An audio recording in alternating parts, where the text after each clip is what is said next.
nagsalita yung bobong si Wing Gatchalian. Tanga-tanga rin to si Win. Alam, sa totoo lang, Wing Gatchalian, bobong-bobo ako sa'yo. Ano mo, tagal mo ng senador pero tanga ka pa rin. Bakit ko nasabing tanga? Mantakin mo, pumayag ka na ginawa ka nilang laruan. Ginawa ka talagang laruan na majority. Ginawa kang pro tempore. O, sisirain yung karera mo. Ikaw naman proud na proud ka kung di ka ba naman bobo. Gusto mong magbigay ng instruction dyan sa Senado. Hindi naman ikaw ang Senate President. Acting ka lang eh. Utangin, nakatanga ka. Oo, sa totoo lang, napakahina mo. Ngayon pa lang as acting senator, acting Senate pro tempore ha. Ngayon pa lang, nagmumukha ka ng inutil. Imaginein mo, paano ko nasabi na mukha kang inutil? Nagpa-presscon ka, isinara mo yung Senado. Nang alas 10, pinauwi mo yung mga empleyado, work from home na lang sila. O imagine na, tapos, dyan sa Senado, madami pa rin naiwan. Maraming naiwan para mag-ayos ng mga upuan dyan sa Blue Ribbon Committee hearing ni Cayetano, tsaka ni Marcoleta, tsaka ni Pia Cayetano. Inayos yung lounge, may nagluto, nag-prepare, nandiyan din yung mga gwardya. Kumbaga, hindi sinunod si Wing Gatchalian. Ang sumunod lang kay Wing Gatchalian, siguro yung mga balakubak niya. Tanga eh. Senate pro tempore. Ni hindi ka Senate President, umamin na nga kayo eh na since ikaw yung acting Senate President during that caucus na illegal na ginawa ninyo, hindi ikaw ang acting Senate President ng buong Senado, kundi ka ba naman tanga, acting Senate pro tempore ka lang eh. Tapos tatayo ka sa podium, magpe-presscon ka, magbibigay ka ng instruction. Gago ka ba? Hindi ka ba naman tanga, magbibigay ka ng instruction, hindi naman ikaw yung otoridad. Umaming kayo eh na wala pang Senate President eh. Kung walang Senate President, putang inang niya na bago, ibig sabihin ng Senate President si Alan Peter Cayetano pa din. Kasi ikaw acting Senate pro tempore ka lang, ang pinalitan mo si Loren Ligarda, hindi si Alan Peter Cayetano. Bakit ka tatayo dun sa podium at parang ikaw yung may authority na magbibigay ng instruction sa mga tao? Kita mo, umpisa pa lang, wala ka ng kapangyarihan. Umpisa pa lang, sinaway ka na ng mga taga-Senado. Pinauwi mo sila pero hindi sila umuwi. Nagstay sila dyan. At inasikaso nila yung legitimate na Blue Ribbon Committee ni Subcommittee Chairman Marcoleta. Tinan mo, kung di ka ba naman tanga, Wing Gatchalian, meron kayong sariling OSAA dyan. Meron kayong sariling security. Meron kayong sariling mga pulis dyan sa Senado. Tinawagan mo yung syota mo na si John Vic Rimulya. Nag-lips to lips kayo dyan? Nag-holding hands kayo? Tinawagan mo si John Vic Rimulya para panatilihin ang kaayusan at security ng Senado. Bakit? Panatilihin ang kaayusan at security ng Senado. Ba't wala ba kayong security dyan? Wala bang mga dyan? Wala ba kayong mga dyan nga sa Senado? Meron pa nga kayong Marines, detachment mismo ng Marines dyan sa loob ng Senado para secure ang Senado. Tapos tinawag mo si Boying Rimulya, kung di ka ba naman bobo? Hindi mo ba alam na na walang jurisdiction si John Vic Rimulya diyan sa Senado? Ang Wing Gatchalian, sa kaalaman mo lang kung hindi ka ba bobo. Kaya palang pangit-pangit ng Valenzuela eh. Kasi para kayong mga abnormal diyan eh. Pare-parehas kayong magkakapatid eh. Ngayon eto, kaya pinatawag mo si John Vic Rimulya, ang jurisdiction po niya, dotted line siya sa police. Pero LGU yan, mga LGU, mga siyudad sa buong Pilipinas, yun yung inaano niyan, pero wala siyang jurisdiction diyan sa Senado. Ito naman bobo rin na si John Vic Rimulya, pumunta naman. Isa rin tanga, pumunta na nga lang, mag-isa pa. Mantakin mo sabi ni Wing Gatchalian, nag-usap yung dalawang bobo eh. Bobo si Wing Gatchalian, kinausap din yung bobo na si John Vic Rimulya. Pumunta ka nga dito, ayusin mo para ma-secure mo yung Senate at ayusin ang peace and order dito. Putang ina, nagpunta naman ng gago. Suot-suot yung pinaka-paborito niyang damit. Pagdating doon, putang ina, akala niya siya si Captain America. Mag-isa lang siya. Mantakin mo, papanatilihin mo yung security at kaayusan sa isang lugar, mag-isa ka. Okay nang inay, kundi ka ba naman gago? Kundi ka ba naman hindot tarantado? Mag-isa ka, pupunta ng Senado, tapos gusto mo ayusin mo yung kaguluhan doon. Gago din eh.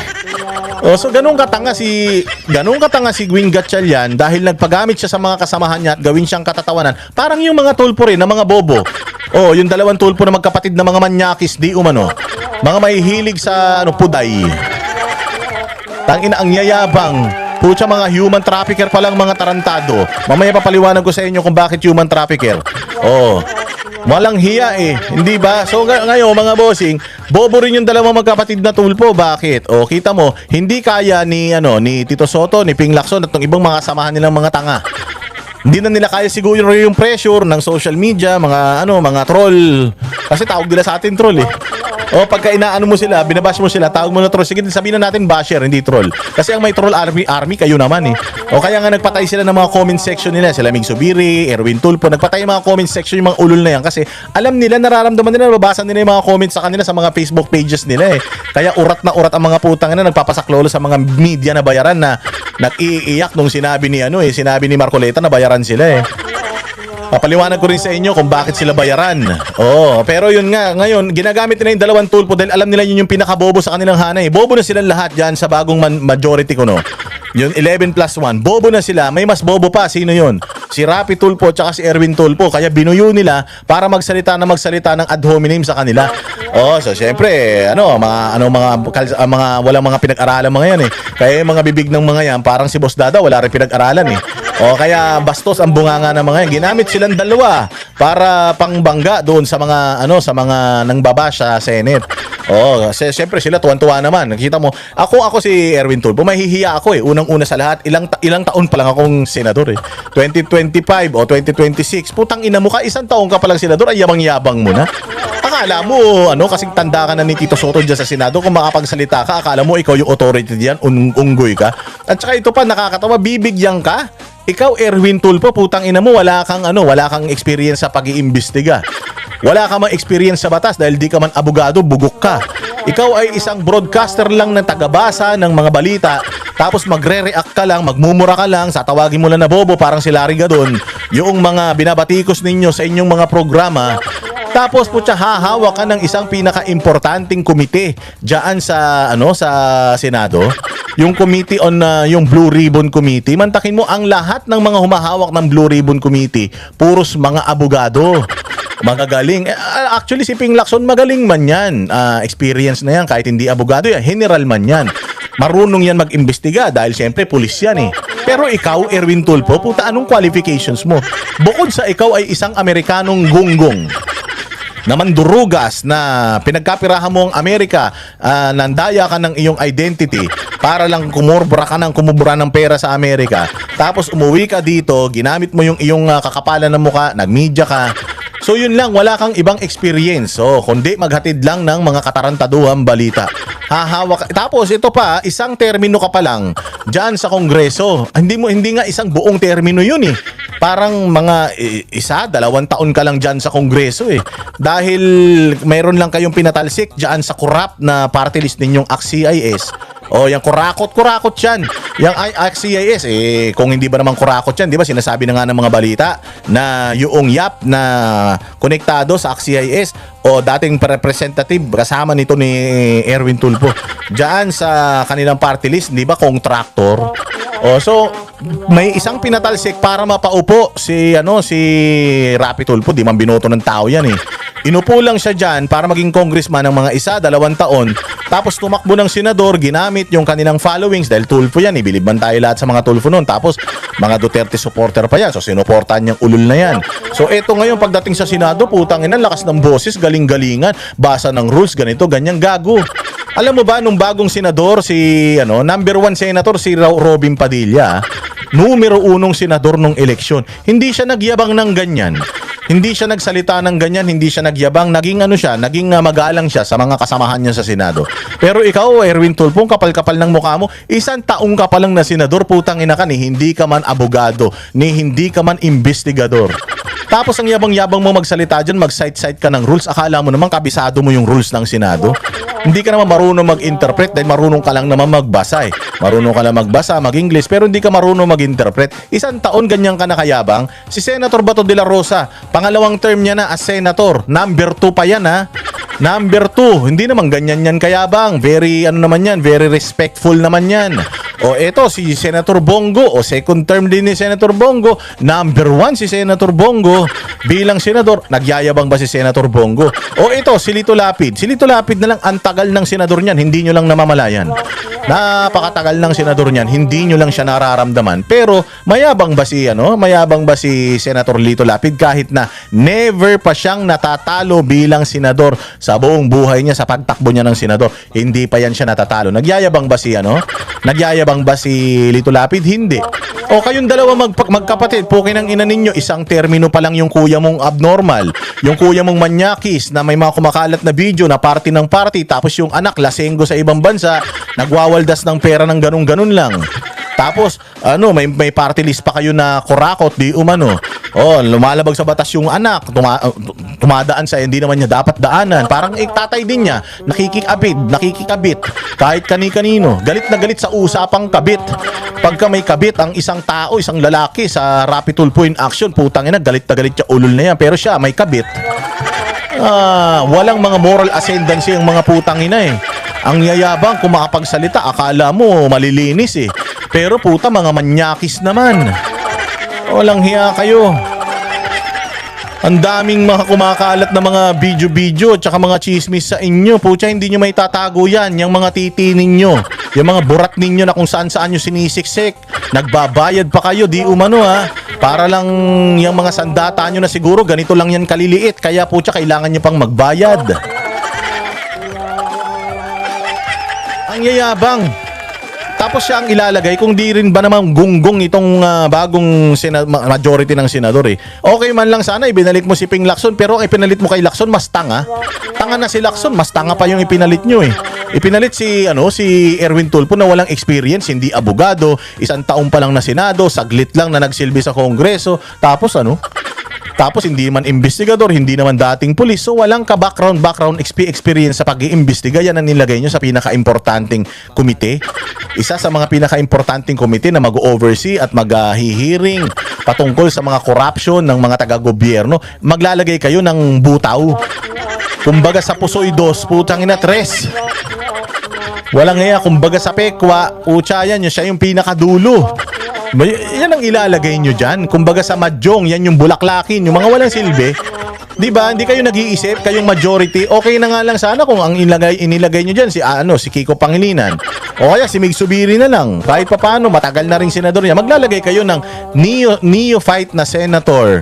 Wala pang experience, hindi abogado. Okay man lang sana kung abogado. Baka sasabihin nyo na naman, si Marcoleta, neophyte din yan. Yes, neophyte si Marcoleta, but he's been in the Congress for so long, more than a decade. Oo, more than a decade or at least mga almost 2 decades na yan dyan sa Congress. At isa pa, abogado yan. Abogado. Doon pa lang, tapos na kayo. So kahit bago pa lang si Marcoleta at 1 taon pa lang si Marcoleta na senador, alam mo na maaasahan bakit, kasi may aral eh. May matagal na ring mangbabatas. So umakyat lang naman siya ng Senado. Yung trabaho naman ng senador kaparehas din ng trabaho ng ng isang mambabatas. Actually, ang constituency nga ni Marcoleta, dahil siya ay party list representative, buong Pilipinas nire-represent niya yung marginalized sector na kanyang nire-represent. Puro represent yun ha. Parang senador din siya. So umakyat lang siya ng bahay, pero technically yung trabaho ng Congress at saka ng Senate parehas man yan. So ngayon pagdating niya doon, matalino na siya dyan sa Congress. Pagdating niya dyan, abogado pa siya. So marunong siyang mag-interpolate, magtanong, magbasa ng mga ng mga testimonya, magsabi kung itong testimonya na to bulok o hindi. Makita from just by asking questions, malalaman niya na kagad nagsisinungaling ito o hindi. Si Erwin Tulfo, anong alam niyan? Ang alam lang naman niya magmura sa telebisyon, sa radyo. Kung saan ang ilalagay mo. So dyan mo malalaman, ito rin si Gatchalian, bobo eh. Sobrang tanga rin ni Gatchalian kasi iasa mo yung Blue Ribbon Committee sa isang walang experience. Ibig sabihin, wala talaga kayong gusto. Wala talaga kayong gustong ma-attain dyan sa Blue Ribbon Committee na yan. Blue Ribbon Committee ng mga kolorum na mga senador. Kasi nga naglalagay kayo ng mga tao na mga incompetent. I can attest na talagang incompetent yan, yung Erwin Tulfo na yan. Walang delikadesa yan, walang prinsipyo yan. Ang isang tao na balimbing, putang ina niyan, dapat hindi pinagkakatiwalaan yan dahil traidor yan. Kung nasaan ang pagkain, nandoon yung mga patay gutom na yan. Kaya, ayan, ito, pakinggan natin mga bossing. Hindi, napakahina talaga nito ni Win Gatchalian. As early as now, pinakita niya na mahina siyang, kung siya ang magiging susunod na Senate President. Napakahina niya na Senate President. Unang-unang araw pa lang niya na nagbigay ng instruction, mali-mali na instruction. Ayaw nila sa work from home pero pinauwi niya yung mga tao. Nagagalit si Erwin Tulfo. Sabi ni Erwin Tulfo, hindi tayo papasok. Samantalang yung mga nagpipintura, yung mga construction worker, ayaw pumapasok. Pero puta na nag-declare ng work from home, isa siya sa nag-work from home. Di sana kung talagang against kayo sa mga telecommute, di sana nung sinabi niya, umuwi na kayo, sabay kayo magtrabaho. Hindi, dito opisina ko eh. Di sana sumuway ka, hindi ka sumuway eh. So ibig sabihin talaga, putsang ina ninyo, kunyari pa kayo, ayaw nyo ng online voting, telecommute dyan sa Senado. Pero sa totoo lang, walang hiya kayo. Gustong-gusto nyo naman. So nagbigay siya ng instruction, umuwi na kayo, walang umuwi. Ang umuwi sila lang. Tapos meron namang security, pinatawag niya pa si John Vic Rimulya, isa rin tanga si John Vic Rimulya, mag-isa nagpunta. Tapos gusto niya pigilan niya yung 18 Marines. Okay ka lang, sir, tanga ka. Hindi ka marunong mag-mathematics. Putyang inang niya. Hindi raw siya humarang. Pauwi na daw siya. Ano yan, pumunta ka na Senado para umuwi lang? Hindi ka ba naman inutil? Ba't ka uuwi? Sinabi sa'yo ni sabi niya, tinan mo yung mga dahilan niya. Mag-isa lang siya, bakit daw niya haharangin? Oo nga ganun ka nga kabobo eh. Mag-isa ka, haharangin mo yung sandamukal. Sino ka? Si Thanos? So ngayon, sumabla yung kanyang unang dahilan. Tapos sabi niya, pauwi na ako eh. Pauwi na daw siya. Naglalakad daw siya. Biglang dumating daw yung marami na yun. Ulul, pwede ba yung biglang dumating? Ano yung magic? Tanginang yan. Ano yan, galing sa kisame yung mga yan? Alam nyo na parating yung mga yan kasi pinipigilan na sila sa baba eh. Pinipigilan na sila sa baba. Bumaba si Pia Cayetano at si Robin Padilla para sunduin sila. So alam mo na paparating sila. Napauwi na ako, biglang nagulat na lang ako. Yun ang sinabi niya, biglang nagulat na lang ako. Andiyan na sila, ang dami nila, mga 50 sila. Ayun na nga eh. Kung hindi ka ba naman sinto-sinto, 50 sila, mag-isa ka, tapos pipigilan mo sila. Kung hindi ka ba naman tanga, o baka gusto mo lang talagang chancingan si Robin. Gusto mo lang talaga yakap-yakapin si Robin. Ikaw talaga, John Vic Ako nagdududa na ako sa'yo Mukhang dapat pa-review ni Robin yung CCTV. Baka mamaya may mga maselang parte ni Robin Padilla na hinawak-hawakan mo pauwi na daw siya. Bakit ka uuwi? Sinabi nga ni Sherwin Gatchalian ikaw rin ang sinabi mo na pumunta ka dyan dahil pinapunta ka ni Gatchalian para pangalagaan ng safety ng Senado. Ba't ka uuwi? Tanga ka pala eh. Pumunta ka dyan para pangalagaan yung safety ng Senado tapos uuwi ka. Ba't ka pa nagpunta dyan kung uuwi ka rin lang pala? Tanginan niyan, ang dami ng camera, ang dami ng nakakita dun sa mga pinagagawa niyang kabalbalan. Putya, nagsinungaling pa, ganyan. Yan ang legacy ng BBM administration. Sinungaling mula presidente hanggang DILG secretary. Sinungaling. Ito naman kasi si DILG secretary, sa bagay, kabadong-kabado rin yan. Naiintindihan ko na rin si si John Vic. Naiintindihan ko si John Vic dahil nandiyan na si Abalos. Kumakatok si Abalos kay BBM. BBM, bigyan mo ako ng pwesto, 1 taon na, pwede na ako magkaposisyon. O saan kita ilalagay?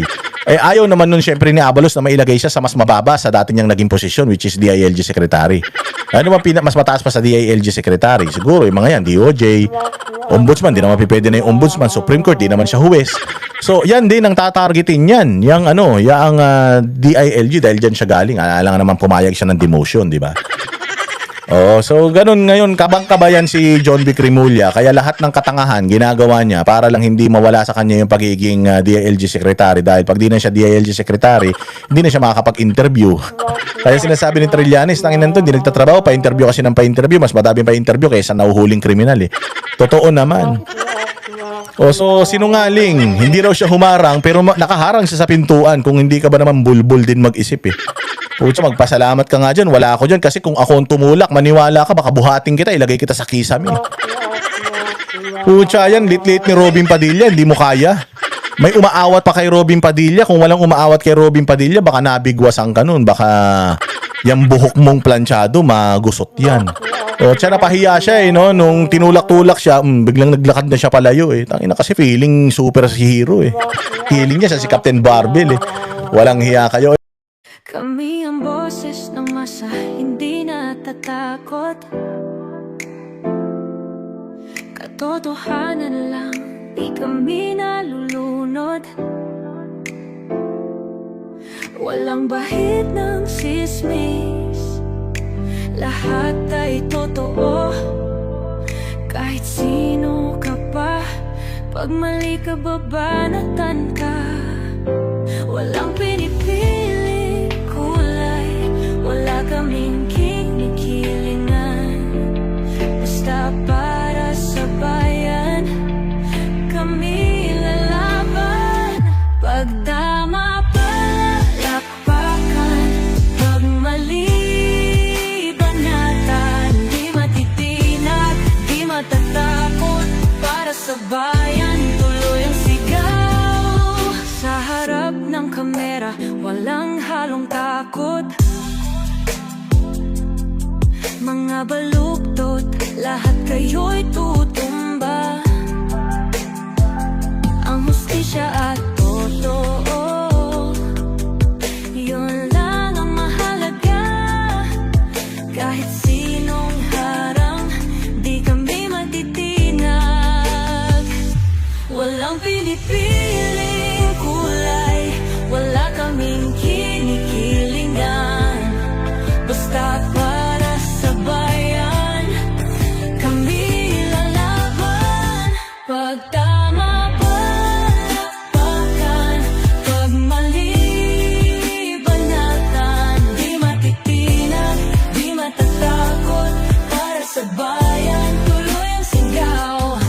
Kung nasa tama ka, ikaw ay aming kasama. Pero pag mali ka, handa ka na bang mabasag? Banateros kami, walang inuunan. Dahil bayan muna, bago ang sarili.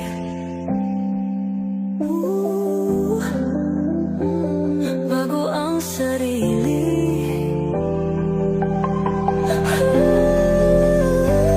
Pag tama palakpakan, pag mali banatan. Banateros ang sigaw, katotohanan ang laban.